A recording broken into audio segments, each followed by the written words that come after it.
দুইয়ের উপর রয়েছে, সূচকের দুইয়ের যে অঙ্কটি রয়েছে খুবই গুরুত্বপূর্ণ এই অঙ্কটি। দুইয়ের উপর 2x - 6 সমান 3-এর উপর 2x - 6 হলে x এর মান কত।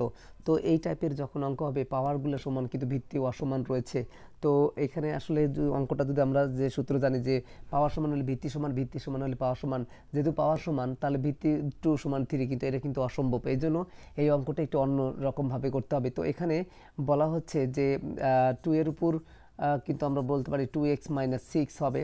আর এখানে উভয় পক্ষকে আমরা কিন্তু 3 মানে 3-এর উপর 2x - 6 দ্বারা এই বামেও আমরা কিন্তু ভাগ করলাম। আবার 3-এর উপর 2x - 6 এই বাম পাশেও আমরা, ডান দিকেও আমরা কি করব, 2x - 6 দ্বারা কিন্তু আমরা গুণ করতে পারি আর কি। অর্থাৎ উভয় পক্ষকে আমরা বলতে পারি যে 3-এর উপর 2x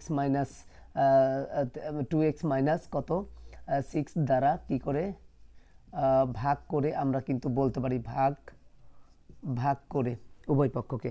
তাহলে যদি আমরা জানি যে যেহেতু এখানে যে পাওয়ার এখানে সেই পাওয়ার, তাহলে আমরা কিন্তু এই 2 বাই কত, এখানে 2/3 কমন নিয়ে পাওয়ারটা কিন্তু আমরা মানে 2/3 নিয়ে আর হচ্ছে পাওয়ারটা আমরা কিন্তু কমন নিতে পারি, 2x - 6 নিতে পারি। আর এই একই জিনিসকে একই জিনিস দ্বারা ভাগ করলে কিন্তু 1 হয়। এখন আমাদের এখানে এই 2/3 ভিত্তি রয়েছে, এখানে 1 কিন্তু আমরা জানি যে কোনো কিছুর উপর 0 হলে কিন্তু x এর উপর 0 হলে কত 1 হয়, যে কোনো কিছুর উপর 0 হলেও কিন্তু 1 হয়। তো ভিত্তি মিলানোর জন্য 2/3 যদি আমরা বলি যে 2/3 এর উপর তাহলে যদি আমরা 0 পাওয়ার দিই তাহলে কিন্তু 1 হবে। তো এখানে কি এই জন্য আমরা কি করব, এই 2x - 6 আর 2/3 তার উপর পাওয়ার 1 দিলেও কিন্তু ওই 1ই হবে, 0 দিলে কিন্তু 1ই হবে। তাহলে ভিত্তি যেহেতু সমান তাহলে এখন পাওয়ারগুলো সমান আমরা কিন্তু বলতে পারি। অর্থাৎ কত, এই 2x - 6 সমান কিন্তু 0।